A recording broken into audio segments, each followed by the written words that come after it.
नमस्कार। आप सबका यहाँ बहुत बहुत स्वागत। कैसा है मूड आपका? और जो हमारे एक्स सर्विसमैन के डिपार्टमेंट हैं, कांग्रेस पार्टी के जो इंचार्ज हैं, आपका भी यहाँ स्वागत। सबसे पहले शुरुआत में ही मैं आपको कहना चाहता हूँ कि हमने अपने मैनिफेस्टो में साफ लिख दिया है कि अग्निवीर स्कीम को हम रद्द कर देंगे, खत्म कर देंगे। अब मैं जानता हूं कि आप ताली बजा रहे हो, बट आपका नुकसान तो हो गया है। एक प्रकार से आपको तो चोट लग गई है और आपने एक सपना देखा था, आर्मी में जाने का सपना देखा था, देशभक्ति का सपना था। वो सपना अभी पूरा नहीं हुआ है। तो मेरी सोच है, जो 1,50,000 हमारे युवा हैं जिन्होंने आर्मी की पूरी प्रोसेस कंप्लीट की थी, अपनी जिंदगी के साल दिए, रनिंग की, वेट ट्रेनिंग की, अपनी स्ट्रेंथ बढ़ाई, उनको कोई ना कोई कॉम्पनसेशन तो मिलना ही चाहिए, कोई ना कोई रास्ता उनके लिए निकलना चाहिए। तो ये अब वो क्या रास्ता होगा, वो सरकार में आने के बाद हम उसको थोड़ा एनालाइज करेंगे। मगर मेरी सोच है कि ये जो 1,50,000 युवा हैं जिनको आर्मी ने एक्सेप्ट किया था, इनको कोई ना कोई कॉम्पनसेशन तो मिलनी ही पड़ेगी। देखिए, अग्निवीर स्कीम जो है वो एक्चुअली इंडियन आर्मी का स्कीम नहीं है। जब हमने थोड़ी गहराई में पता लगाया तो जब ये स्कीम बनाया गया, ये स्कीम आर्मी के लोगों ने नहीं बनाया है। जैसे नोटबंदी हुई थी, जहां फाइनेंस मिनिस्टर से नहीं पूछा गया, आरबीआई से नहीं पूछा गया, सीधा बाईपास कर दिया गया, पूरा सिस्टम बाईपास कर दिया गया।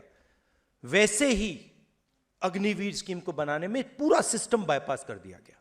यह प्रधानमंत्री के ऑफिस में डिसीजन लिया गया, एनएसए ने डिसीजन लिया, नेशनल सिक्योरिटी एडवाइजर ने डिसीजन लिया, आर्मी से नहीं पूछा, बाकी फोर्सेस से नहीं पूछा।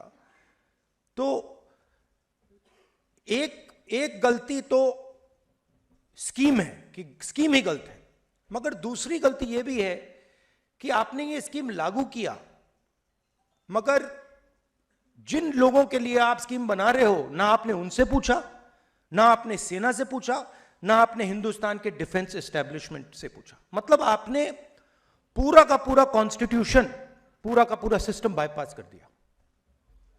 तो ये मेरे मुताबिक दो प्रॉब्लम्स हैं। अभी चुनाव हो रहा है और कॉन्स्टिट्यूशन पर, संविधान पर पूरे फुल अटैक किया जा रहा है। हिंदुस्तान में 15% दलितों की आबादी है, ठीक है? 8% आदिवासियों की है। आप जानते हो पिछड़े वर्ग के कितने लोग हैं हिंदुस्तान में? यहां पे पिछड़े वर्ग के लोग हैं ना? है ना? आप जानते हो आपकी आबादी कितनी है?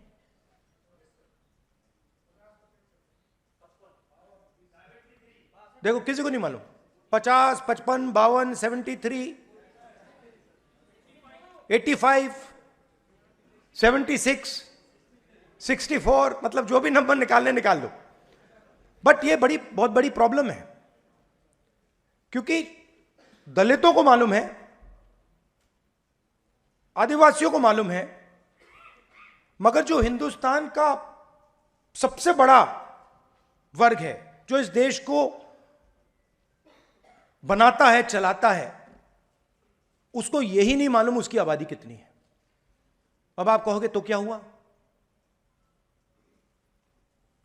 जवाब देता हूं। आप नेशनल मीडिया देखिए, नेशनल मीडिया पूरा नैरेटिव बनाता है। मीडिया में आपको अग्निवीर के बारे में तो कुछ नहीं दिख रहा ना, मीडिया में आता है अग्निवीर? कहीं नहीं आता ना। 1,50,000 लोगों को नुकसान हुआ है, मगर कहीं नहीं आता। आपको मालूम है क्यों नहीं आता है? मीडिया आपका नहीं है। मीडिया में ना एक दलित है, ना एक आदिवासी है, ना एक पिछड़े वर्ग का व्यक्ति है, ना एक गरीब जनरल कास्ट का व्यक्ति है। 2-3% का मीडिया है, और जो हिंदुस्तान के बड़े बड़े अरबपति चाहते हैं वो मीडिया में आता है। तो मीडिया में आपकी कोई भागीदारी नहीं है, इसलिए आपकी आवाज कोई नहीं सुन रहा। आपका उसमें कोई है ही नहीं। कॉर्पोरेट इंडिया को देखिए, 200 सबसे बड़ी कंपनियां, जहां आप शायद जॉब ढूंढने की कोशिश करोगे, उनकी लिस्ट निकालिए, उनके मालिकों की लिस्ट निकालिए, उनमें आपको एक पिछड़ा नहीं मिलेगा, एक दलित नहीं मिलेगा, एक आदिवासी नहीं मिलेगा, एक गरीब जनरल कास्ट का नहीं मिलेगा। अरबों रुपए उनको दिए जाते हैं। 16 लाख करोड़ रुपए उनका कर्जा माफ किया गया है। आप जीएसटी देते हो ना? जीएसटी देते हो ना? ये आपने शर्ट पहनी है, कितने की खरीदी आपने? हाँ, ये आप 28% जीएसटी। आप ज्यादा जीएसटी देते हो, अदानी ज्यादा देता है? जितनी आप देते हो उतनी वो देता है। अगर वो शर्ट खरीदेगा, आप 28 दोगे तो वो भी 28 देगा, आप भी 28 दोगे। जीएसटी एक जैसे दे रहे हो, पूरा का पूरा पैसा उनको जा रहा है, आपको 1 रुपया नहीं। आपका कभी कर्जा माफ हुआ है? कभी नहीं। आपके पिता का कर्जा माफ हुआ है? आपके किसी रिश्तेदार का कर्जा माफ हुआ है? नहीं। अदानी जी का 22 अरबपतियों का 16 लाख करोड़ रुपया माफ हुआ है। 16 लाख मतलब, बात समझो, 24 साल का मनरेगा का पैसा उनका माफ हुआ है। अब मैं ये सवाल पूछ रहा हूं कि अगर उनका हो सकता है, तो ये जो युवा हैं जो अग्निवीर के लिए मतलब लाइन लगा रहे हैं, सेना में जाने के लिए लाइन लगा रहे हैं, या शिक्षा में कॉलेज यूनिवर्सिटी में पढ़ रहे हैं, उनका क्यों नहीं हो रहा? मतलब आपकी क्या गलती है? आपने क्या किया? क्यों? क्योंकि आपकी भागीदारी नहीं है। आप ना मीडिया में हो, ना कॉर्पोरेट इंडिया में हो, ना स्कूल कॉलेजेस चलाते हो, ना सरकारें चलाते हो। आपको वो फोन दे देते हैं। इंस्टाग्राम यूज करते हो आप लोग? देखते हो ना इंस्टाग्राम? आप लोग इंस्टाग्राम पे हो, रील देख रहे हो। रील देखने से पैसा तो नहीं बन रहा ना, खर्च हो रहा है ना। तो ये मेन मुद्दा है हिंदुस्तान में कि ये जो 90% लोग हैं, इनकी भागीदारी कितनी है? अगर कर्जा माफ हो रहा है तो 90% का कितना हो रहा है? सरकार को 90 अफसर चलाते हैं, हिंदुस्तान की सरकार को नरेंद्र मोदी जी साइन करते हैं। 90 आईएएस अफसर हिंदुस्तान की सरकार को चलाते हैं। फाइनेंस मिनिस्ट्री में है, डिफेंस मिनिस्ट्री में है। अग्निवीर का निर्णय उन्होंने लिया है। नरेंद्र मोदी जी ने अग्निवीर का डिसीजन सोचा और उन्होंने एक्शन किया। पूरा स्ट्रक्चर उन्होंने बनाया, कितने पैसे मिलेंगे, कितने सालों के लिए होगा, ये पूरा उन्होंने बनाया। 90 हैं, 90 में से 3 पिछड़े वर्ग के हैं, और उनको पीछे किसी छोटे से डिपार्टमेंट में बैठा रखा है। फाइनेंस मिनिस्ट्री में कोई नहीं है, डिफेंस मिनिस्ट्री में कोई नहीं है, बड़ी बड़े मंत्रालयों में कोई नहीं है। 3 दलित, 3 ओबीसी, 1 आदिवासी। और अगर आप बजट को देखेंगे तो अगर हिंदुस्तान की सरकार 100 रुपए खर्च करती है तो जो 90% आबादी वाले हैं वो 6 रुपए 10 पैसे का निर्णय लेते हैं। पहले पब्लिक सेक्टर हुआ करता था, आर्मी हुआ करती थी, ये सारे के सारे रास्ते बंद किए जा रहे हैं। पहले ओबीसी को, दलित को, गरीब जनरल कास्ट को पब्लिक सेक्टर में नौकरी मिल जाती थी, सेना में जा सकते थे, पेंशन मिलती थी। अग्निवीर क्या है? अग्निवीर का सच्चा मतलब है कि जो गरीब लोग हैं, उनको हम पेंशन नहीं देना चाहते, उनको हम शहीद का दर्जा नहीं देना चाहते, उनको हम कैंटीन नहीं देना चाहते। अमीर लोग हैं उनको यह सब मिल जाएगा, मगर जो जवान हैं, जो शहीद होने के लिए तैयार है, वो दो तरीके के बन रहे हैं। एक अग्निवीर, उसको गोली लगेगी तो आप उसको कहेंगे भैया आप तो शहीद ही नहीं हो, आपको कुछ नहीं मिलने वाला, आप मर जाओ, हमें कोई फर्क नहीं पड़ता। और नॉर्मल जवान जिसको कहेंगे हाँ भैया आपको मतलब पेंशन मिलेगी, आपको शहीद का दर्जा मिलेगा। तो आप सोचिए चाइना से युद्ध होगा, एक अग्निवीर और एक नॉर्मल जवान लड़ रहा होगा। अग्निवीर क्या सोचेगा? अग्निवीर सोचेगा भैया अगर मुझे कुछ हो गया तो मेरी परिवार की कोई देखभाल नहीं करेगा, और अगर इसका कुछ हुआ तो इसकी पूरी रक्षा होगी, इसकी पेंशन मिलेगी, इसके परिवार की रक्षा होगी। तो आर्मी का मोराल तो आपने वहीं खत्म कर दिया, आर्मी में फूट वहीं डाल दिया आपने। तो इसलिए हम अग्निवीर को खत्म करने जा रहे हैं। और मैं चाहता हूं कि आप थोड़ा पॉलिटिकली सोचिए, पॉलिटिकली एक्टिवेट होइए। आप 90% में से हो, आपकी शक्ति है, आप शक्ति अपनी पहचानो। मैं हैरान हो गया कि 1,50,000 अग्निवीर हैं, एक्स अग्निवीर, सॉरी, जिनको मतलब आर्मी ने एक्सेप्ट किया था, उनको फिर बाहर निकाल दिया, पेंडिंग। बट मैं आपको सच बताऊं, जितनी आपकी आवाज होनी चाहिए उतनी आपकी आवाज नहीं थी। यह रियलिटी है। अब उसका कारण है कि मीडिया भी आपके खिलाफ, कॉर्पोरेट इंडिया भी आपके खिलाफ, सरकार आपको धमका रही है, शासन धमका रहा है, फोटो ले रहे हैं, कह रहे हैं जॉब नहीं मिलेगी, वो सब है। मगर 1,50,000 लोगों में शक्ति भी बहुत है। वही तो पाकिस्तानी, खालिस्तानी, वो सब। और आपके अंदर देशभक्ति का सच्ची आग है, आपके अंदर है, और आपको वो आतंकवादी कह रहे हैं, और पूरा मीडिया कह रहा है, वो पूरा का पूरा मीडिया कह रहा है, वो किसानों को कह रहे हैं, आपको कह रहे हैं। तो ये इसलिए मैं चाहता हूं कि हम एक साथ काम करें, और अगर हम आपकी मदद कर सकें, आपको आपके लिए आर्मी में रास्ता बना सके, तो हम पूरी कोशिश करके आपके लिए रास्ता बनाएंगे। अब आपके कोई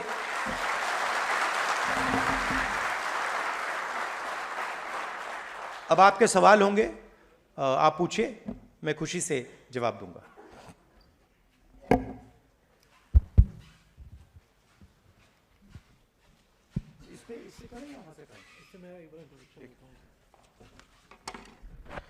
एक तो राहुल जी, जो आज ये हमारे तमाम छात्र और स्टूडेंट्स, यंगस्टर्स, दोस्त मेरे आए हुए हैं, ये अपने अपने ज़िलों में अग्निवीर को लेके बहुत बड़ी लंबे समय से लड़ाई लड़ रहे हैं।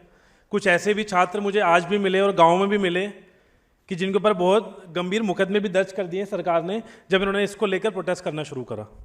आज काफ़ी लगभग जितने छात्र आए हैं सबके कुछ ना कुछ सवाल थे, लेकिन हमने एक फॉर्मेट बनाया है, जो मैं आपको भी एक फॉर्म दूंगा, कि हमने एक फॉर्म फिल कराया था आज। इस फॉर्म में हमने 10 से 12 स्टूडेंट करें आइडेंटिफाई, जिनके हमने सबके जो सवाल थे वो ले लिए थे, और सबको हम उनका जवाब देंगे आपकी चिट्ठी के माध्यम से। 10 से 12 लोगों के हमने रैंडम पिक करे क्वेश्चंस, जो आपसे सवाल करेंगे। और एक बात मैं जरूर बोलना चाहूँगा अभी, कि ये पॉलिसी एक ऐसी सरकार और एक ऐसे प्रधानमंत्री जी लेके आए हैं जो खुद लगभग एक प्रदेश के 15 साल मुख्यमंत्री थे, लगभग 10 साल से देश के प्रधानमंत्री हैं, लगभग 75 साल उनकी उम्र है, और वो युवा साथी को बोल रहे हैं कि आप 4 साल में रिटायर कर जाओ। तो इससे ज़्यादा छल किसी युवा के साथ मैं नहीं समझता होता है। अब मैं आप साथियों से भी अपील करूंगा कि अपनी बात 1 मिनट के अंदर रखें, और साथ के साथ अपने बारे में भी बताएं, अपनी जर्नी के बारे में बताएं, आप किस परिवार से बिलोंग करते हो, आप क्या करते हो। तो मैं नाम लेने शुरू करूंगा और 1 मिनट के अंदर आप अपना सवाल करें। पहला नाम है पंकज कुमार गया। मैं पंकज कुमार गया बिहार के रहने वाला हूं, और मैं अम्बेडकर जाति, अति पिछड़ा जाति से बिलोंग करता हूं। सर, मैं अपना समाज में, अम्बेडकर समाज में मैं फर्स्ट बार आर्मी को भर्ती देखा था, जिसने 3 से 4 साल हमने प्रैक्टिस किया, तो लास्ट एज में मेरा आर्मी का मेरा पूरा प्रक्रिया हमने पास कर ली।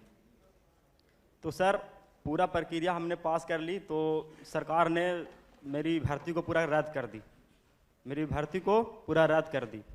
तो पढ़ाई लिखाई के लिए तो सर पैसा की भी ज़रूरत होती है, तो हमने माँ का भी गहना गिरवी रखा, खेत भी इजारा धरा सर। तो बहुत स्थिति बहुत दयनीय हो गई सर, और ऊपर से मेरा भर्ती भी कैंसिल हो गया, और इसका मैं बहिष्कार किया, रोड पे बहिष्कार इसको किया, तो मेरे ऊपर मुकदमे लगे जिसमें 12 धारा मेरे ऊपर लगे, और जब 12 धारा लगे तो हमें जेल में बंद कर दिया 3 महीने के लिए। हम 3 महीने जेल में रहे। उसके बाद सर बाहर आए तो अब कुछ अब ओवर एज भी हो गया, हम अब कुछ करने लायक भी नहीं है। अब सरकार ने तो बोल दी भी है कि जिसको ऊपर अग्निवीर के मुकदमे होंगे वो जॉब में नहीं जा सकते। तो सर मैं जाऊं कहाँ, मैं क्या करूं?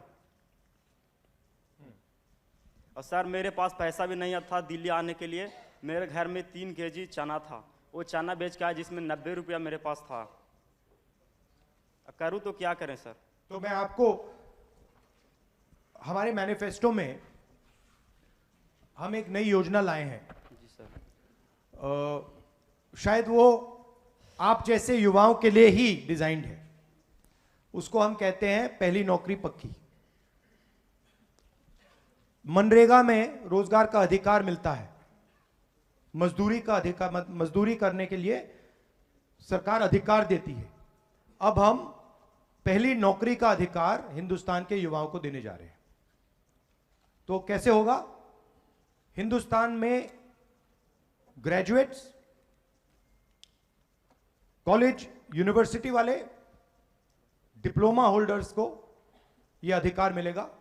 पब्लिक सेक्टर में, प्राइवेट सेक्टर में, सरकारी ऑफिसेज में, सरकारी अस्पतालों में, सरकारी कॉलेजेस यूनिवर्सिटीज में 1 साल की गारंटीड जॉब मिलेगी। 8,500 रुपए महीने के, 1 लाख रुपए साल के आपके बैंक अकाउंट में जाएंगे। ये अप्रेंटिसशिप का रास्ता है। एक प्रकार से 1 साल की जॉब कम ट्रेनिंग हम हिंदुस्तान के सारे बेरोजगार युवाओं के लिए अधिकार देने जा रहे हैं। तो उससे आपको जॉब मार्केट में एंट्री मिल जाएगी। सीधा सा आइडिया है। जैसे ये बड़े बड़े बिजनेस वाले होते हैं, इनके बच्चों को ये अपनी कंपनी में नौकरी दे देते हैं, उसको वो अप्रेंटिसशिप कहते हैं। 6 महीने की नौकरी होती है, 1 साल की नौकरी होती है। तो वैसे ही वही सुविधा हम हिंदुस्तान के हर बेरोजगार युवा को दे रहे हैं कि आप सरकार से अगर 1 साल की नौकरी मांगोगे, सरकार को आपको देने ही होगी। सरकार मना नहीं कर पाएगी। प्राइवेट सेक्टर में, पब्लिक सेक्टर में, अलग अलग संस्थाओं में वो नौकरी मिलेगी। 8,500 रुपए महीने के, 1 लाख रुपए साल के आपके बैंक अकाउंट में, आपकी ट्रेनिंग, और उसके बाद अगर आपने अच्छा काम किया तो वो परमानेंट जॉब आपको वहां मिल जाएगी। तो ये कांग्रेस पार्टी का एक आइडिया है। मगर देखिए, पिछले 10 सालों में जो रोजगार का सिस्टम है उसको खत्म कर दिया गया है। गलत जीएसटी लागू करके, नोटबंदी लागू करके, जो छोटे बिजनेस वाले, स्मॉल और मीडियम इंडस्ट्री वाले जॉब देते थे, उन सबको खत्म कर दिया है, और सिर्फ अदानी, अंबानी, इन लोगों को पूरा फायदा दिया है। ये लोग जॉब नहीं दे सकते। ये लोग मतलब ज्यादा से ज्यादा 1,000, 10,000, 15,000 जॉब दे सकते हैं। ये लाखों करोड़ों लोगों को रोजगार नहीं दे सकते। तो पूरे सिस्टम को थोड़ा बदलना पड़ेगा। बैंक के दरवाजे छोटी कंपनियों के लिए, स्मॉल मैन्युफैक्चरर्स के लिए, आप लोगों जैसे एंटरप्रेन्योर्स के लिए खोलना पड़ेगा। वो थोड़ा लंबा काम होगा, मगर एकदम सरकार आने के बाद हम ये अप्रेंटिसशिप का अधिकार आप सबको देने जा रहे हैं। तो ये हमारी सोच है। सेकंड क्वेश्चन, ठेकेदार राउत, कालिंदी, उड़ीसा।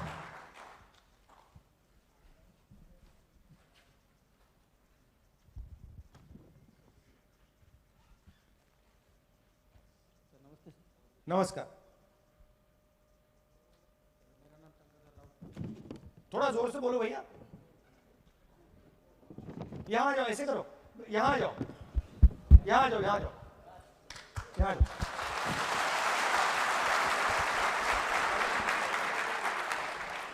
ऐसे करो, जो जिससे क्वेश्चन पूछ रहे हो उनको यहीं बुला।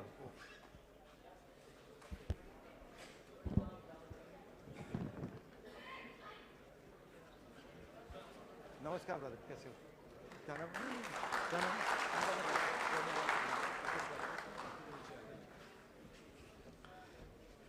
सर नमस्ते सर। नमस्कार। मेरा नाम टंकाधर राउत है। मैं उड़ीसा का कलाहांडी डिस्ट्रिक्ट में रहने वाला हूँ और ओबीसी कास्ट में बिलोंग करता हूँ। मेरा क्वेश्चन तो 2 क्वेश्चन है, लेकिन पहला भाई ने पूछ लिया। मैं भी 1.5 लाख युवा से हूँ जो कि पेंडिंग आर में भर्ती से कैंसिल हो गया, और वो तो पूछ लिया, आंसर भी मैं पा गया मैं। लेकिन सेकंड क्वेश्चन ये है कि जब भी वैकेंसी आती है तो जो रिजर्वेशन जो रहती है, तो गवर्नमेंट ने जानबूझ के वो वैकेंसी कम कर रही है, इसलिए कि रिजर्वेशन ना दे। तो इस बारे में मैं आपके कुछ जानना चाहता हूँ सर। जब आपकी सरकार आएगी तो इस बारे में आप काम करें या नहीं, ये मैं पूछना चाहता हूँ। तो शुरुआत में मैंने कहा कि जो 90% आबादी वाले लोग हैं, दलित, आदिवासी, पिछड़े लोग, उनको यही नहीं मालूम कि उनकी आबादी कितनी है। और अगर आप उनसे पूछो कि भैया आपके लोग मीडिया में कितने हैं, कॉर्पोरेट इंडिया में कितने हैं, अलग अलग कंपनियों में कितने हैं, उनको मालूम ही नहीं। तो आपको अपनी भागीदारी के बारे में मालूम ही नहीं कि हिंदुस्तान का धन जो है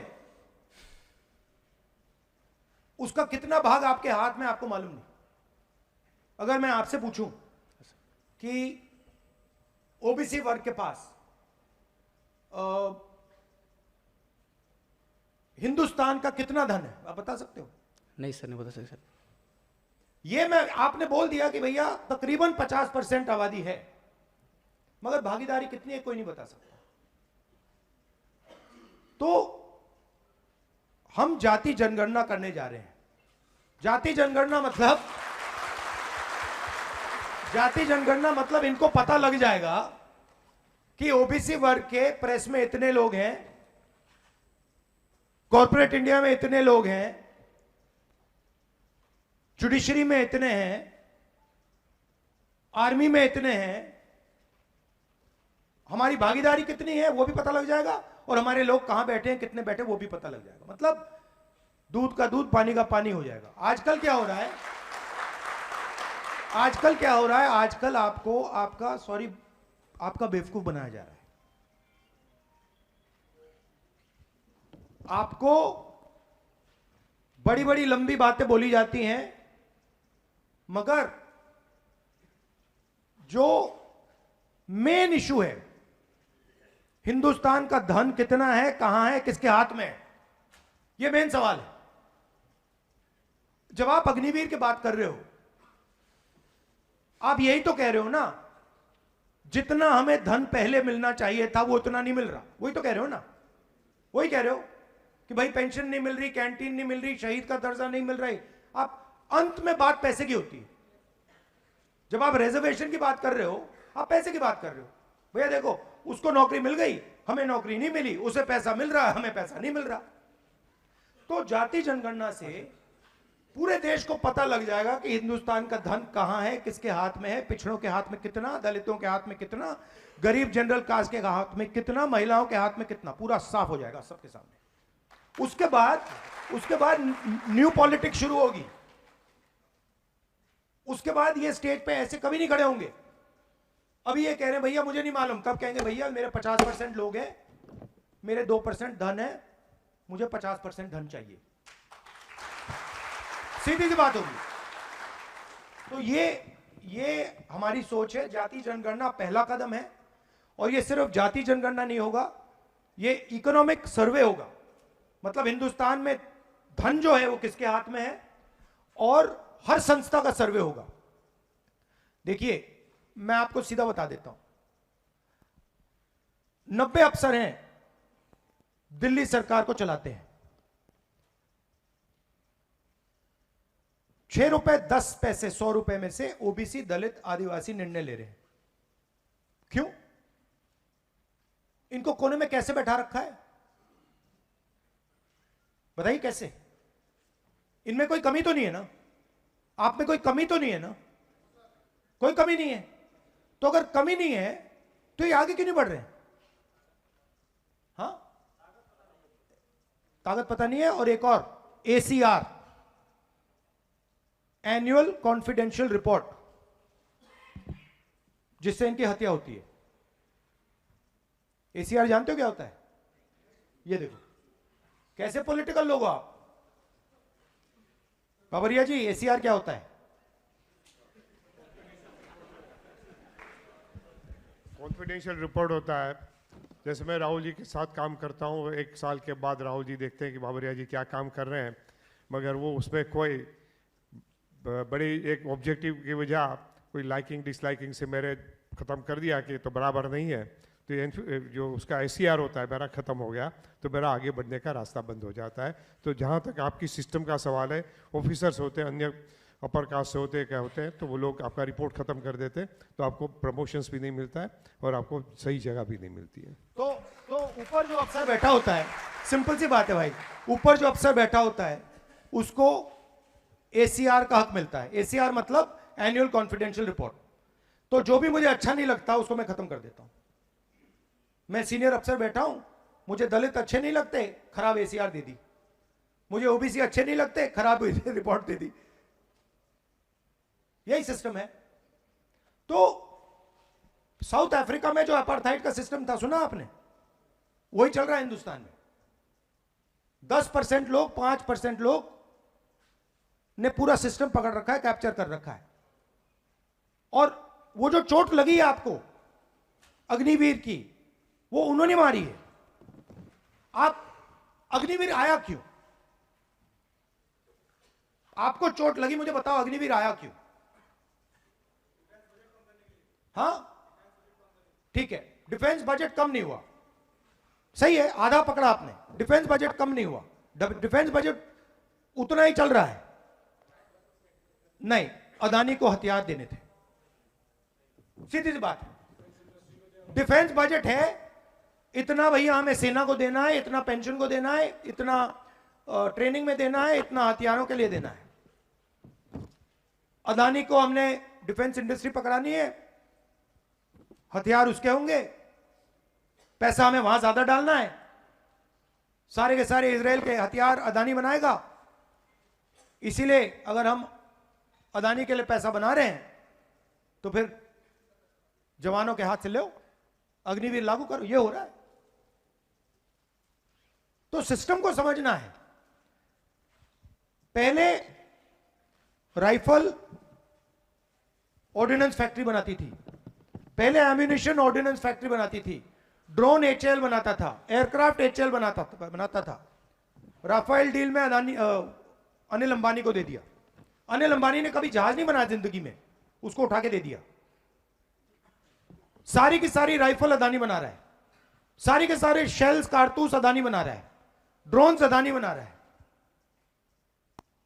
तो ये हो रहा है। सिंपल सा डिसीजन है, ब्यूरोक्रेट ले रहा है कि भैया अदानी को पैसा देना है, डिफेंस बजट में से अदानी को अगर पैसा देना है, कारतूस के लिए, गन्स के लिए, एम्यूनिशन के लिए पैसा देना है, तो कहां से आएगा? आपकी जेब से आएगा, आपकी जेब से जा रहा है। ये जो 1,50,000 लोग हैं, 1,50,000 लोग हैं जो आपको चोट लगी है, वो अदानी ने मारी है। उस बात को समझिए आप। Thank you brother. इसके बाद पिंकू कुमार, और पिंकू कुमार के बाद जय मौर्य, वो भी आ जाए। पहले पिंकू कुमार गया। और दूसरी बात, मीडिया में आप ये बात कभी नहीं सुनोगे, क्योंकि मीडिया भी अदानी का।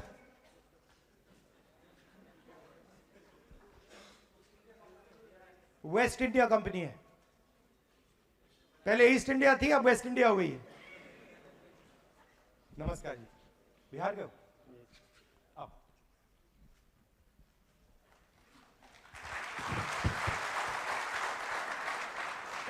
मैं पिंकू कुमार, गया बिहार से, OBC जाति। मैं वही जो भाई लोग बता रहे हैं 1.5 लाख युवा पीड़ित अभी तक घूम रहे हैं, दर दर की ठोकरें खा रहे हैं, पैसे नहीं घर से मिल रहे हैं, नहीं जुट पा रहा है गार्जियन से आके यहाँ बंगला साहिब गुरुद्वारा में खाना खाया जा रहा है, फिर लात मार के भगाया जा रहा है, फिर वही ट्रेन पकड़ के वहाँ भी टीटी भी घुसा मार रहा है, ट्रेन में जगह भी नहीं मिल रही है, बाथरूम के गेट पे सो के जाते हैं आते हैं। वंदे वंदे भारत, वंदे भारत, वंदे भारत, वंदे भारत हम लोग का नसीब ही का है सब। वही बात बताने आए हैं कि जो बीजेपी बता रहे हैं कि हमारी कांग्रेस की सरकार आएगी तो मंगलसूत्र होता है जो माँ पहनती है वही बेच देगी कांग्रेस। तो हमने सोचा कि हमारा जो खाया है पैसा, जो 1.5 लाख युवा का जो हम लोग गिरवी रख के पैसा पढ़ाई कर रहे थे, संस्था में दिए, माँ का गहना बेचे और खेत का गिरवी भी धर दिए हैं सर, और उसका भी संस्था में पैसा जो अति भी कर दिए हैं, अभी तक गहना भी नहीं छूट पाया, नहीं अति भी छूट पाया है। तो और हम लोग का वही बीजेपी बता रहा था कि कांग्रेस की सरकार आएगी तो मंगलसूत्र बेच के माँ का अति कर लेगा। तो हमने क्या कहा कि चलो आप लोग भी तो वही किए जो हम लोग को करना था, अति कर दिए, जो पेंडिंग युवा को अति बेरोजगार बना दिए। और वही हम लोग को गार्जियन बोलते हैं, जो बूढ़ा लोग है वहाँ गांव घर का, जो बोले कि गांधी युग में अच्छा शिक्षित लोग आ रहे हैं, उन लोग से जाकर मिलो। तो अभिलाष भैया हम लोग के साथ यूट्यूब द्वारा हम लोग को सहारा मिला, फिर कर्नल रोहित चौधरी सर हम लोग को फिर इतना अति पहुँचाए हम लोगों के यहाँ तक। और देखते हैं हम लोग आज अभी तक जगाए हुए हैं कि राहुल सर अब हम लोग को कुछ करे। हम लोग बहुत दर दर की ठोकरें गांव घर से, हम लोग को शादी भी हुआ, माँ का भी गहना नहीं बचा पाए, और हमारा शादी ठीक हुआ था कि लड़का अब तो जॉब पा लिया है, तो जॉब पा लिया तो न माँ का गहना बचा, न पत्नी को हम अब मंगलसूत्र पहना पाए हैं। वही अब गांव से निकलते हैं तो बोलता है कि ये कौन जा रहा है, ये तो नकली फौजी है घर से का। वही सब ताने मारते हैं हम लोगों को, जो और पड़ोस तो खुश है कि हाँ चलो नकली फौजी यहीं, अब ये कुछ नहीं कर पाएगा। अब शादी भी नहीं हो रही है, जो लाते थे कि चलो ये लड़का फौजी बन गया, अब वो भी नहीं ला रहा है कि अब तो ये नहीं बेरोजगार हुआ है, अब वो भी नहीं आ रहा है कि हाँ ये लड़का का शादी होगा कि नहीं होगा, वो भी खत्म हो गया है। ये जो आपसे यही है कि हमारा ये भर्ती पूरा करवा दें, आप लोग से यही। नहीं, हम तो पूरी कोशिश करेंगे कि कोई ना कोई कॉम्पनसेशन 1,50,000 युवाओं को कोई ना कोई कॉम्पनसेशन तो हम देंगे। आखिरी बात, ये जो बोल रहे हैं मोदी जी बोल रहे हैं, हमारी महालक्ष्मी योजना है, पता नहीं आपने सुनी है नहीं सुनी है? सुनी है। पहली बार दुनिया की कोई भी सरकार महिलाओं के बैंक अकाउंट में सीधा पैसा डालने जा रही है, और 10-15 हज़ार रुपए नहीं, 10-15 हज़ार रुपए नहीं, 1 लाख रुपए साल के हिंदुस्तान की सबसे गरीब महिलाओं के बैंक अकाउंट में डाल रहे हैं। 8,500 रुपए महीने के, 1 लाख रुपए साल के गरीब परिवारों के बैंक अकाउंट में, महिलाओं के बैंक अकाउंट में हम डाल रहे हैं। तो मोदी जी को थोड़ी घबराहट है, इसलिए ये उल्टी सीधी बात बोल रहे हैं सर। तो हम मगर पूरी मदद करेंगे भैया, हम पूरी कोशिश कि हमारा ये मिशन कंप्लीट हो जाएगा। मिशन आपका कर देंगे। अब जैम हो रहे हैं, आपकी शादी में हो जाएगी। अभी तक चप्पल टूटल पहन के घूम रहे हैं इधर उधर सर। शादी हो जाएगी, शादी हो जाएगी। मैं आऊंगा आपकी शादी में, पक्का।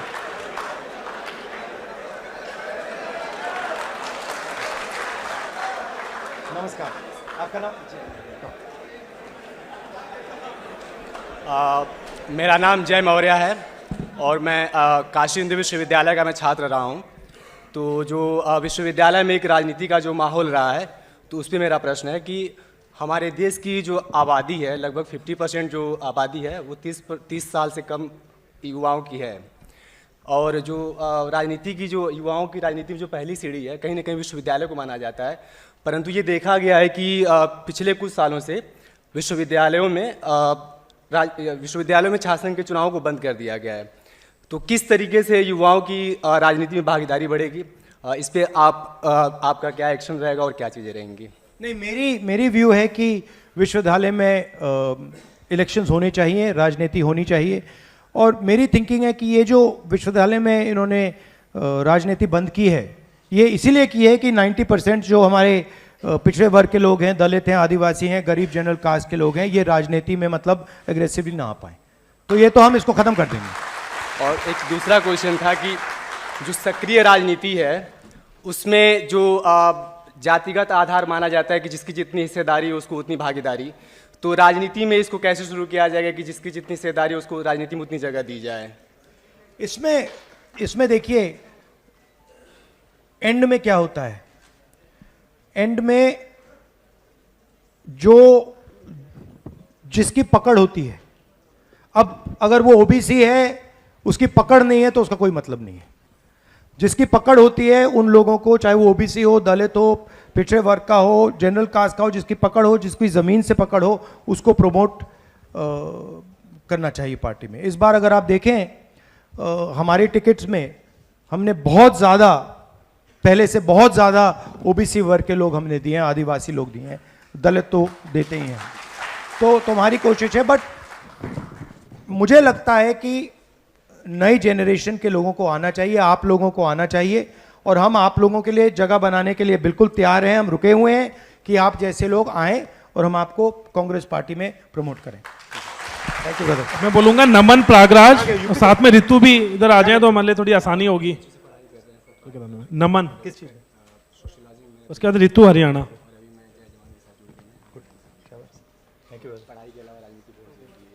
ठीक है, बिल्कुल। ऋतु, नमस्कार। पहले आप।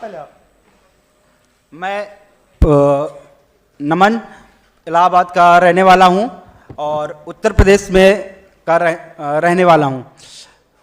उत्तर प्रदेश में को एक दूसरे नाम से जाना जाता है, जिसको भर्ती स्कैम प्रदेश के नाम से जाना जाता है।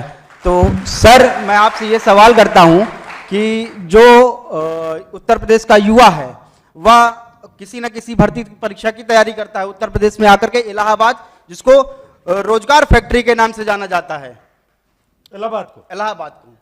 इलाहाबाद में विश्वविद्यालय है, इलाहाबाद यूनिवर्सिटी, जिसको रोजगार फैक्ट्री के नाम से भी जाना जाता है।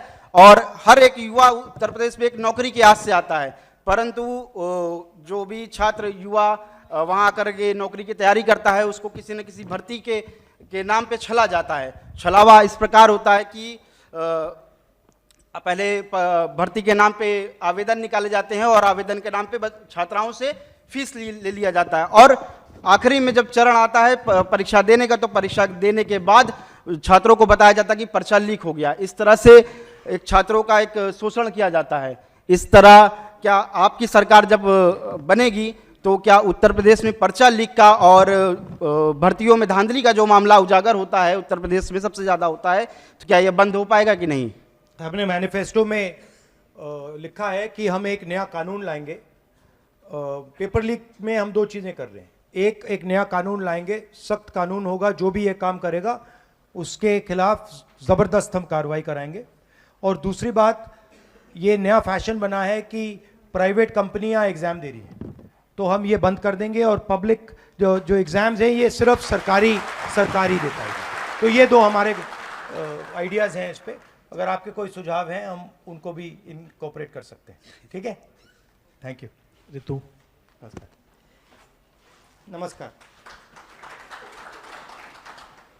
नमस्कार, मेरा नाम ऋतु है। मैं बहादुरगढ़ हरियाणा से बिलोंग करती हूँ। मेरे पिताजी एक किसान हैं, मैं आम किसान परिवार से बिलोंग करती हूँ। मेरा सवाल यह है कि महिलाओं को मानसिक तौर पर और शारीरिक तौर पर योग्य नहीं समझा जाता कि वो आर्मी में जाकर अपना योगदान दें। और मेरा सपना है कि मैं कमांडो फील्ड में जाके एक कमांडो बनूं। और जहाँ तक बात की जाए अग्निवीर महिलाओं की, वह अपनी क्षमता को प्रदर्शित कर कर भी वापस उसी मानसिकता में उनको लौट कर आना होता है। तो मेरा सवाल आपसे यह है कि आप अग्निवीर महिलाओं के लिए और महिलाओं की भर्ती को लेकर सेना में आपकी क्या योजनाएं हैं, अगर आपकी सरकार आगे आने वाले टाइम में आती है? नहीं, देखिए, अग्निवीर को तो हम हमारे मैनिफेस्टो में लिखा है कि हम खत्म कर रहे हैं, तो अग्निवीर को तो स्क्रैप करा जाएगा अगर हमारी सरकार आएगी। जो पहला सिस्टम था, जो परमानेंट सिस्टम था, पेंशन वाला सिस्टम था, उसको हम फिर से लागू करेंगे। जहाँ तक महिलाओं की बात है, देखिए, ये अंत में ये डिसीजन सेना का होता है, मगर मेरी पर्सनल राय है कि महिलाओं को भी सेना में एक्सेस मिलनी चाहिए और जगह मिलनी चाहिए। बट अंत में ये डिसीजन, ये सेना का डिसीजन है, और ये सेना को डिसाइड करना चाहिए कि कहाँ, किस प्रकार से और कितनी महिलाओं को वो यूज कर सकते हैं।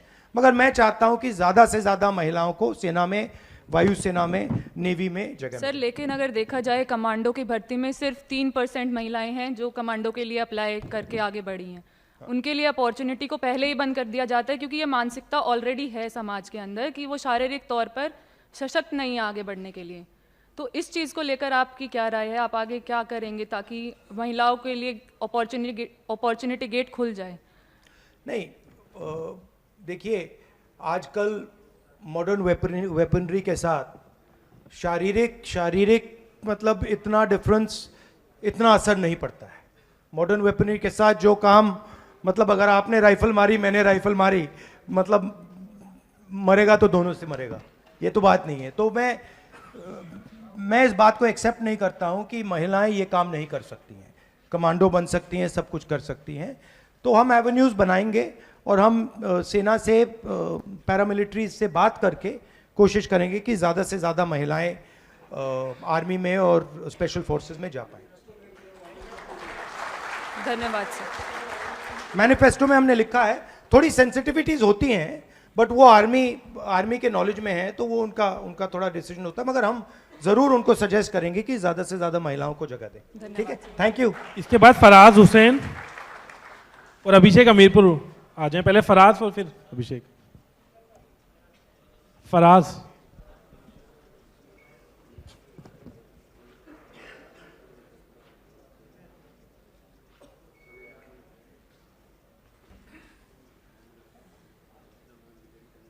नमस्कार, कहाँ के हो आप? यूपी फर्रुखाबाद। सर नमस्कार, मेरा नाम फराज हुसैन है। मैं यहाँ पर शिक्षा और रोज़गार की बात हो रही है, यहाँ पर मैं एक स्पेशल डिस्क्रिमिनेशन एड्रेस करना चाहता हूँ। मैं फराज हुसैन जामिया से हूँ और मेरा नाम ही डिस्क्रिमिनेटरी है। संस्थाओं में संगठित रूप से जिस तरीके से मुस्लिम युवाओं और महिलाओं के साथ पढ़ाई में और नौकरियों में डिस्क्रिमिनेशन हो रहा है,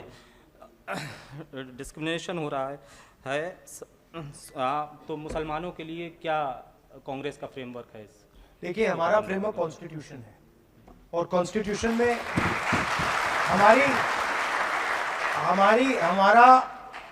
हमारा फ्रेमवर्क कॉन्स्टिट्यूशन ऑफ इंडिया है, लोकतंत्र है, और कॉन्स्टिट्यूशन में साफ लिखा हुआ है कि हिंदुस्तान के सब सिटीजन्स एक जैसे हैं, कोई कम नहीं है, कोई ज़्यादा नहीं है, कोई धर्म कम नहीं है, कोई जात कम नहीं है, कोई भाषा कम नहीं है। तो हमारे लिए कोई डिस्क्रिमिनेशन नहीं है। हम जानते हैं कि बीजेपी की विचारधारा हमारी विचारधारा से बिल्कुल अलग है, हम उनकी विचारधारा से लड़ रहे हैं, और हम चाहते हैं कि हिंदुस्तान में सब लोगों के लिए जगह हो, सब लोगों की रिस्पेक्ट हो, सब लोग एक दूसरे से मोहब्बत करें और आदर करें एक दूसरे का। तो कोई कंफ्यूजन नहीं है हम में। मैं जानता हूं कि आपको मुश्किल हो रही है, मगर घबराइए मत, सब ठीक हो जाएगा।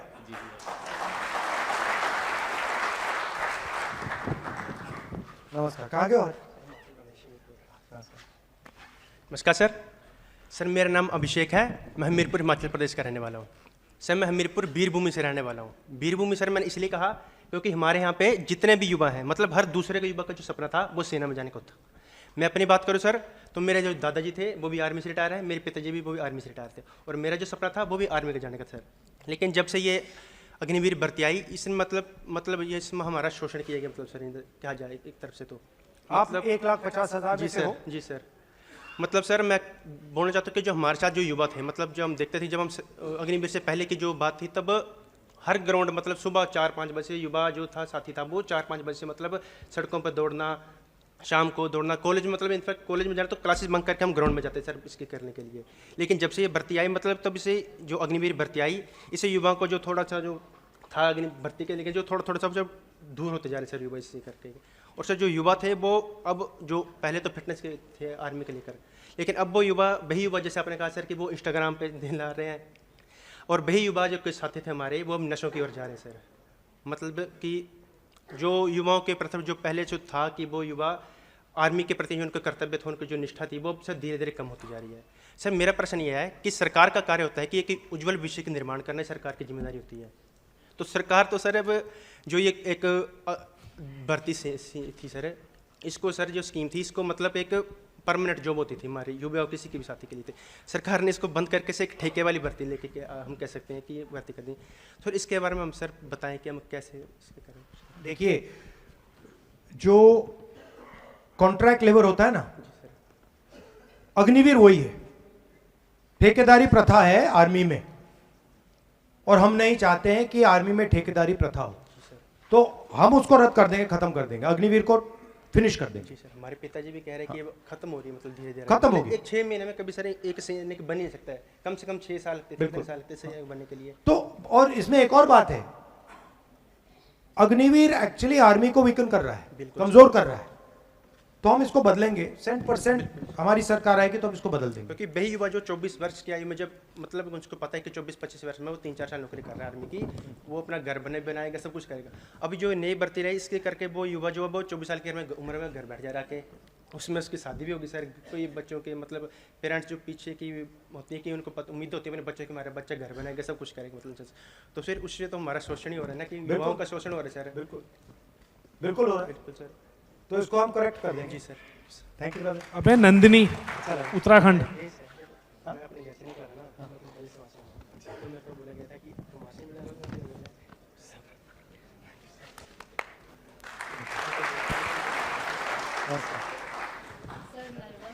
अरे नहीं आ जाओ, नर्वस नहीं होना।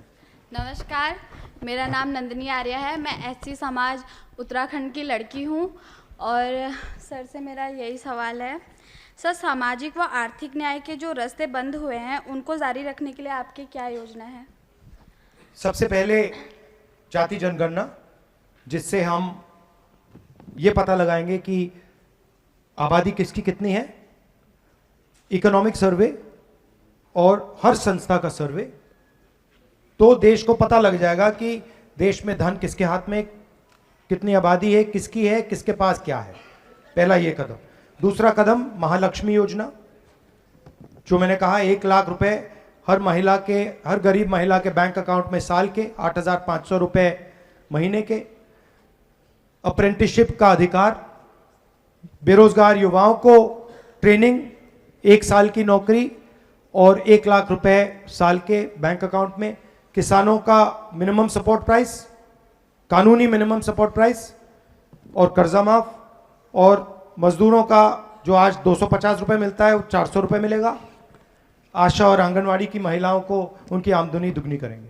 हमारी कोशिश होगी कि ये जो पूरा का पूरा अदानी जैसे लोगों की इन्होंने मदद की है, इसको एक बार मतलब हम बदलें, और जितना इन्होंने इनको फायदा दिया उतना फायदा हम आम जनता को, गरीबों को, किसानों को, मजदूरों को देने की कोशिश करें। ये है हमारा प्लान।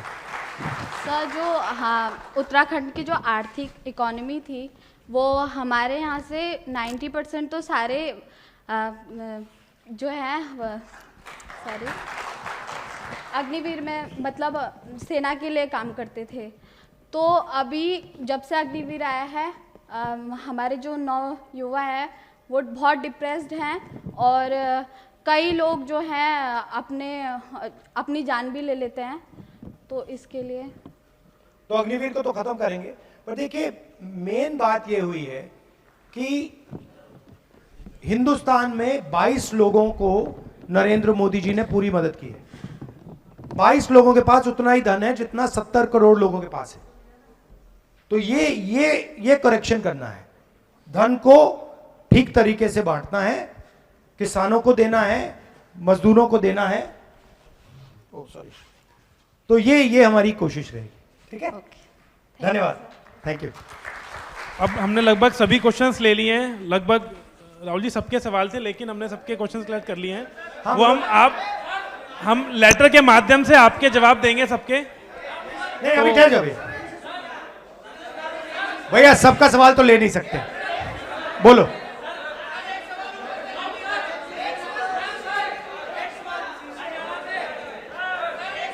अब हो गया, आप ऐसे तो नहीं सबके कर सकते। जो सवाल हैं वो हमने ले लिए थे, हम आपको नहीं लेटर कर के जवाब से देंगे। एक sir Rahul ji last question ले लो। आप प्लीज एक बार बैठ जाइए। इनको बुला लो, इनको बुला लो। हाँ सी आप आइए। हाँ आप आइए। ठहर जाइए क्या?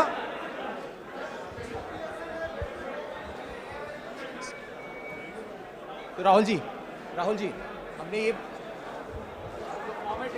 इन लोगों के सवाल जवाब नहीं होंगे। I'll do that. So we'll basically write हाँ, नमस्कार। क्या सवाल है? मैं सर बता दें। सर मैं जितेंद्र यादव बहरोड अलवर राजस्थान से आया हूं सर। और सर मैं 2 मिनट लूंगा सर सिर्फ। मेरा कोई पॉलिटिकल वो नहीं है। मेरे को फ़ोन गया, मेरे को पता लगा, मैं आया हूं ना। मेरा कोई राजनीतिक मतलब है। अभी तक जो भी चीज़ें सर, मेरे घर में 5 आर्मी में 5 सदस्य हैं। मेरा पापा आर्मी में है, मेरा बेटा मेरे साथ आया है सर। आर्मी में भर्ती होना चाहता है मेरा बेटा, लेकिन रोहित नाम है सर, ही सिटिंग हेयर। मेरा बेटा भी आर्मी में भर्ती होना चाहता है सर। मैं आपको बता रहा हूं, हमारे गांव में 25 लड़के सुबह 4 बजे उठ के दौड़ लगाते हैं। उन 25 लड़कों ने साथ जब हमारे यहाँ पे पोलिंग हुई तो मेरे को कहा, अंकल जी हम बूथ पे खड़े होंगे, और हमारे बूथ से पार्टी को जिताया इन लड़कों ने। इनका वोट भी नहीं है इन लड़कों ने। किस लिए? सिर्फ अग्निवीर के लिए। और ये कह के आया था सर मैं राहुल जी के साथ फोटो खिंचवाऊंगा मेरा बेटा। और सर एक चीज और, 17 साल की उम्र में भर्ती हो रहा है, 4 साल में वो घर पे आ रहा है। जब 17 साल की उम्र में भर्ती होगा, जो मैं ऐड करना चाहता हूं सर इस मीटिंग में, जिसके पास पैसा आएगा 50,000 रुपए 60,000 रुपए महीने का, उसके सर खर्चे बढ़ जाएंगे, पर्सनल खर्चे बढ़ जाएंगे, उसका लाइफ स्टाइल थोड़ा सा बढ़ जाएगा। 4 साल बाद वो घर आ जाएगा। घर आने के बाद में इनकम खत्म हो जाएगी, लेकिन लाइफ स्टैंडर्ड उसको मेंटेन करना पड़ेगा। और सर वो आर्मी में जाके वेपन चलाना सीख के आ जाएगा। सर गुंडागर्दी बढ़ेगी, सर अपराध बढ़ेंगे, इसको जल्दी रोकना है। और सर अगर मगर की बात नहीं है, पूरा देश का युवा आपके साथ है। 150 से ऊपर नहीं आ रहे। मैं थैंक यू ब्रदर। बहुत अच्छा बोले।